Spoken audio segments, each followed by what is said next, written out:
रतनलाल अंबेडकरनामा के इस खास एपिसोड, खास मुलाकात में स्वागत करता हूं और पेश करता हूं काम की बात, लाल की क्लास, अंबेडकरनामा। जैसा कि आप जानते हैं, कई एपिसोड्स हमने आईटी एक्ट को लेकर जो विवाद था, उसको लेकर हमने बनाए हैं और हमारे साथ लीगल एक्सपर्ट के लिए संजय चड्ढा साहब, जो कि सुप्रीम कोर्ट में लॉयर हैं और legal spreading legal awareness YouTube channel चलाते हैं। आप जाकर देख सकते हैं। आईटी एक्ट बहुत चर्चा में है और संजय साहब ने कई महत्वपूर्ण बातें हम लोग को बताई हैं और अभी रविशंकर प्रसाद भी हटाए गए हैं, जो कि आईटी मिनिस्टर रहे। वो क्यों हटाए गए? आईटी एक्ट का क्या विवाद है? और केरला हाई कोर्ट का एक महत्वपूर्ण जजमेंट आया है इसको लेकर, इसी से हम चर्चा करेंगे संजय चड्ढा साहब से। संजय चड्ढा साहब, आपका स्वागत है। थैंक यू तन भाई, धन्यवाद आपका। वेलकम जी। बताएं क्या है मामला। हाई कोर्ट दो महत्वपूर्ण घटना है। एक तो मीडिया में जो चल ही रहा है बहुत प्रमुखता से, दूसरा आईटी मिनिस्टर, जबकि पुराने मंत्री हैं, बड़े नेता हैं रविशंकर प्रसाद, वो हटाए गए। तीसरा केरला हाई कोर्ट का महत्वपूर्ण जजमेंट आया है। क्या है मामला, जरा समझाइए। बहुत बेहतर। देखिए, जैसे हमने पहले भी डिस्कस किया, 25 फरवरी 2021 को केंद्र सरकार ने एक आईटी इंटरमीडिएरी गाइडलाइंस जारी किए थे। क्या है वो गाइडलाइंस? उनके हिसाब से ये कहा गया कि इंटरमीडिएरीज जो जैसे कि ट्विटर और तमाम फेसबुक, व्हाट्सएप और यहाँ तक कि सोशल मीडिया जो हैं उनको लेके चलते हैं, या मीडिया हाउसेस, उनको भी एक प्रोटेक्शन दिया जाता है, जो प्रोटेक्शन है सेक्शन 79 आईटी एक्ट में, इंफॉर्मेशन टेक्नोलॉजी एक्ट में। ये समझना बहुत जरूरी है, उसके बाद मैं बात में आऊंगा। जो नई गाइडलाइन आई 25 फरवरी को, उसमें कहा गया कि 3 टायर ओवरसाइट मैकेनिज्म होना चाहिए, केंद्र सरकार ने कहा। यानी कि एक रेजिडेंशियल ग्रीवांस ऑफिसर अपॉइंट करिए, एक नोडल ऑफिसर अपॉइंट करिए, एक चीफ कंप्लायंस ऑफिसर अपॉइंट करिए, और वो देखेंगे कि किसी भी तरीके से देश के विरोध का कोई जो देश विरोधी चीज है वो किसी भी तरीके से प्रसारित ना हो इन माध्यमों में। लेकिन यहीं पे बात नहीं थी, उसी के अंतर्गत और भी कई सेक्शंस हैं, जैसे कि डिपार्टमेंटल कमेटी 13, 14, 15, 16, 17 सेक्शन जो हैं, और किस प्रकार से डिपार्टमेंटल कमेटीज जो हैं वो रिस्ट्रिक्शंस लगा सकती हैं इन सोशल मीडिया हाउसेस पे, मीडिया हाउसेस पे, इंटरमीडियरीज पे। ये ब्रॉड तरीके से बातचीत हो रही थी और इसमें 90 दिन का समय दिया था सरकार ने कि सारे इंटरमीडियरीज जो हैं वो उसको फॉलो करेंगे। खत्म हो गई। अब नेक्स्ट जो बहुत इंपॉर्टेंट बात है वो ये है कि इन तमाम चीजों से, जैसे हमने देखा, ट्विटर ने मना कर दिया कि मैं नहीं उसको फॉलो करूंगा, क्योंकि ये कई तरीकों से जो हमारे अधिकार हैं उनका हनन करता है। यही बात अब उठ के आपने एक हाई कोर्ट का वर्णन किया, मैं बता रहा हूं 4 हाई कोर्ट्स में अलग अलग जो है इसको चैलेंज किया गया, इस इंटरमीडिएरी गाइडलाइंस को। बंबई हाई कोर्ट में, केरला हाई कोर्ट का आपने नाम लिया, मद्रास हाई कोर्ट और दिल्ली हाई कोर्ट में, और उन्होंने नोटिस किया है केंद्र सरकार को। केरला हाई कोर्ट ने एक और काम किया कि उन्होंने जस्टिस पीबी सुरेश कुमार ने, जो कि वहां के जज हैं, उन्होंने इस 79 हटने से कोर्सिव एक्शन हो सकता है, क्योंकि प्रोटेक्शन हट गया तो सख्त कदम भी लिया जा सकता है इंटरमीडिएरी के खिलाफ। तो जस्टिस कुमार ने बड़े स्पष्ट शब्दों में कहा कि हम जब तक के इस चीज पे, इस विषय पे निर्णय नहीं आ जाता, तब तक किसी भी व्यक्ति के ऊपर कोर्सिव एक्शन नहीं लिया जा सकता। व्यक्ति अर्थात किसी भी संस्थाओं के ऊपर भी, अर्थात जो एक्ट है उसके ऊपर स्टे लगा दिया गया। ये उसकी कनोटेशन है। अभी मैं बताऊंगा आपको कि किन किन ग्राउंड्स पे किया है, वो मैं उस पर बाद में आऊंगा। लेकिन केंद्र सरकार ने भी बहुत तेजी से चलते हुए, क्योंकि अलग अलग हाई कोर्ट्स में इसको चैलेंज किया जा रहा है केंद्र सरकार ने भी सुप्रीम कोर्ट को अप्रोच किया है कि सारे जो मसले हैं उनको आप यहाँ दिल्ली बुला लीजिए, यानी कि सुप्रीम कोर्ट में बुला लीजिए और हम इकट्ठा उनको एक ही निर्णय से इसकी जो जितने भी चैलेंजेस हैं उनको दूर करिए। अब चैलेंज किस ग्राउंड पे किया है ये भी मैं बताना चाहूंगा यहाँ पे। एक तो इंटरमीडियरीज और तमाम जितने भी ये मीडिया हाउसेस, सोशल मीडिया वाले हैं, इन्होंने अब चैलेंज करना शुरू किया है। इनका कहना है कि 4 ग्राउंड इन्होंने बात करी। पहली तो ये एग्जीक्यूटिव को एक्सेसिव पावर दी गई है जो कि सही नहीं है, पहली ये ग्राउंड।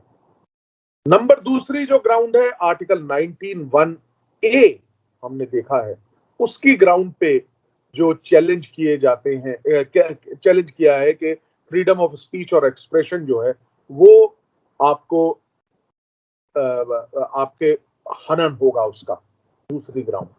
तीसरी ग्राउंड थी कि ये इक्विटी जो आर्टिकल 14 है फंडामेंटल राइट, उसका भी हनन करता है। और चौथा जो महत्वपूर्ण बात है वो है, इन्होंने कहा कि आर्टिकल 19(1)(g) अर्थात फ्रीडम ऑफ ट्रेड, उसको भी ये जो है उसका भी हनन करता है। एक्सेसिव पावर, अनफैटर्ड पावर दे दी गई है एग्जीक्यूटिव को, ये चीज कहा और इन रूल्स को चैलेंज किया है। अब देखने की बात है कि किस प्रकार से इसका केंद्र सरकार जवाब देती है, सबसे बड़ी बात, और फिर बाद में इस पर निर्णय आता है। जो मेरा मानना है कि अब क्योंकि केंद्र सरकार ने सुप्रीम कोर्ट को अप्रोच किया, ये तमाम मुकदमे जो है उठ के जो है सुप्रीम कोर्ट में आ जाएंगे और सुप्रीम कोर्ट सही रूलिंग देगी कि किस प्रकार से क्या ये जो इंटरमीडिएरी गाइडलाइंस हैं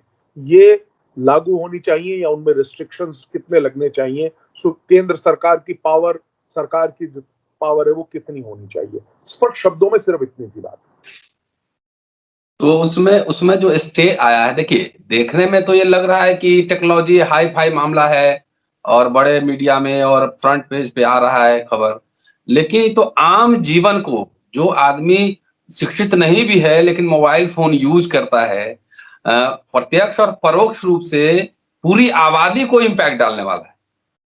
देखिए ये बात, इसी बात को लेके जैसे मैंने आपको बताया, जस्टिस पीवी सुरेश कुमार ने यहां तक उन्होंने कहा कि इसका इम्पैक्ट है मासेस के ऊपर, क्योंकि देखिए जो सबसे महत्वपूर्ण जो अंग है इसका वो है आर्टिकल 19(1)(a) का हनन होना। अगर होता है, कैसे होता है ये चीज का अवलोकन अब जुडिशरी के समक्ष है।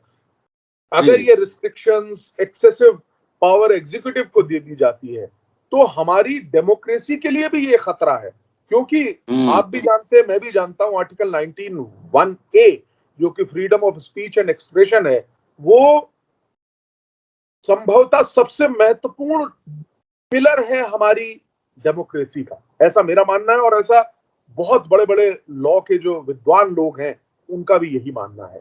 तो इस पे अगर कोई भी रिस्ट्रिक्शन लगेगा तो वो रिस्ट्रिक्शन सहा नहीं जा सकता। ये सुप्रीम कोर्ट ने आधार का जजमेंट, जस्टिस पुट्टू स्वामी एक केस हुआ था, उसमें भी बहुत स्पष्ट शब्दों में कहा आर्टिकल 19(1)(a) जो कि बोलने की आजादी है, freedom of speech and expression है, उस पर किसी भी प्रकार से कोई लिया नहीं जा सकता एक्सेप्ट रीजनेबल रिस्ट्रिक्शन जो कि प्रोवाइड किए गए हैं आर्टिकल 19(2) ऑफ द कॉन्स्टिट्यूशन में।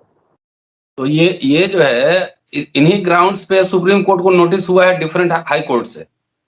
नहीं, सुप्रीम कोर्ट को कोई नोटिस नहीं हुआ है।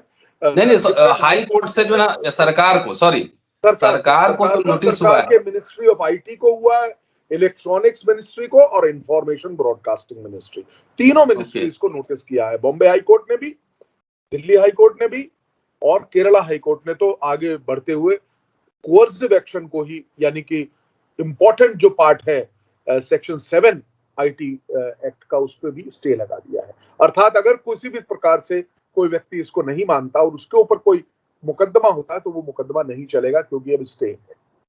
जो ट्विटर के ऊपर जो 2-3 मुकदमे हमने पिछली बार डिस्कस किए थे, अब समझ लीजिए इप्सो फैक्टो उसके ऊपर भी एक काइंड ऑफ स्टे आ गया है। तो एक तरह से, अच्छा ये बताइए संजय साहब, ये जो पूरा मामला चल रहा है और आईटी मिनिस्टर थे रविशंकर प्रसाद, और अभी हटा दिए गए हैं, सीनियर लीडर हैं। इसमें कोई रिश्ता तो नहीं है ये पूरे एक्ट जो कानून है आईटी एक्ट और इनके हटने में? मैं संभवतः इस चीज पे मैं कोई कमेंट नहीं कर पाऊंगा। कारण ये है क्योंकि कई मंत्रियों हटे हैं और कई नए बने। ये प्रेरोगेटिव होता है प्राइम मिनिस्टर का। तो मेरे को कोई ऐसी संभावना दिखती नहीं है, लेकिन मैं कोई कमेंट भी नहीं कर सकता। क्या कारण है मुझे नहीं मालूम।